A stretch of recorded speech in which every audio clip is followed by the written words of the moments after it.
आता सविस्तर बातम्या।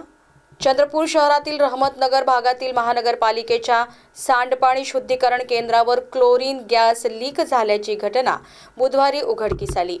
फायर कंट्रोल रूमच्या माहितीनुसार अग्निशमन यंत्रणेने घटनास्थळी पोहोचून परिस्थिती नियंत्रणात आणली असून कोणतीही जीवितहानी झालेली नाही। सुमारे 125 घरातील नागरिकांना तात्पुरते किडवाई शाळा आणि इतर महानगरपालिकेच्या शाळांमध्ये स्थलांतरित करण्यात आले आहे। या संदर्भात मनपा प्रशासनाकडून तातडीने नियंत्रणात्मक उपाययोजना राबविण्यात आल्या आहेत। नागरिकांच्या सुरक्षिततेस प्राधान्य देत संबंधित विभागाकडून आवश्यक ती कारवाई करण्यात आली असून सद्यस्थितीत परिस्थिती नियंत्रणात आहे।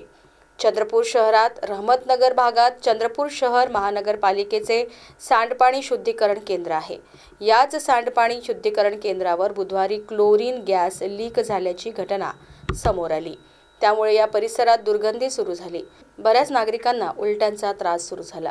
त्यामुळे नागरिकांमध्ये भीती निर्माण झाली। घटनेची माहिती मिळताच फायर कंट्रोल रूममार्फत अग्निशमन विभागाला सतर्क करण्यात आले आणि त्वरित पथक घटनास्थळी दाखल झाले। त्यांनी परिस्थितीवर नियंत्रण मिळवण्याची प्रक्रिया सुरू केली। गॅस लीक होण्याचा प्रकार अल्पकाळासाठी होता आणि त्यावर तात्काळ नियंत्रण मिळवण्यात आले। कोणत्याही प्रकारची जीवितहानी किंवा गंभीर जखमी होण्याची घटना घडलेली नाही। खबरदारी म्हणून रहमतनगर भागातील 125 घरातील नागरिकांचे स्थलांतर करण्यात आले।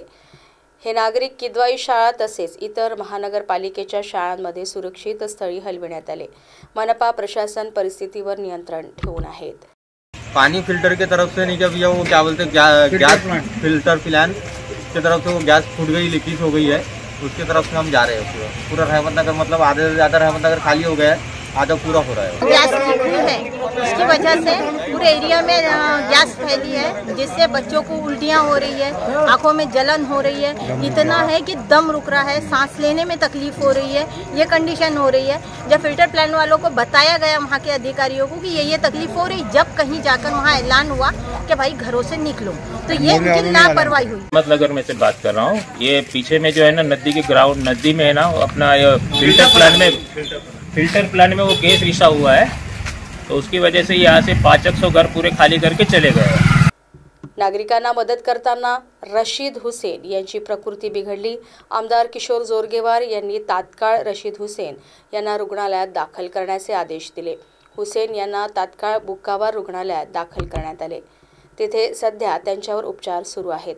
रशीद हुसेन यांनी दाखवलेल्या तत्परतेबद्दल आणि लोकांना दिलेल्या मदतीबद्दल त्यांचे कौतुक केले जात आहे।